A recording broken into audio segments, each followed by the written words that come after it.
सपनों में जान होती है। सपने तो सभी देखते हैं, लेकिन पूरे उन्हीं के होते हैं जिनके सपनों में जान होती है। सिर्फ पंख होने से कुछ नहीं होता, हौसलों से उड़ान होती है। सिर्फ पंख होने से कुछ नाही होता, हौसलों से उड़ान होती है। ज्याप्रमाणे संजय पोंक्षे साहेबांनी सांगितलं की आपल्या बेताच्या आर्थिक परिस्थितीतून आणि छोट्याशा घरातून खोपा हाऊस हा प्रकल्प, हा आगळा वेगळा उपक्रम सुरू करणारे सचिन शिंगारे यांचा नेहमीच आम्हाला अभिमान असेल।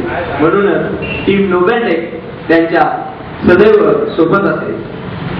तर यानंतर वेळ आहे की प्रमुख पाहुण्यांच्या अमूल्य मार्गदर्शनाची।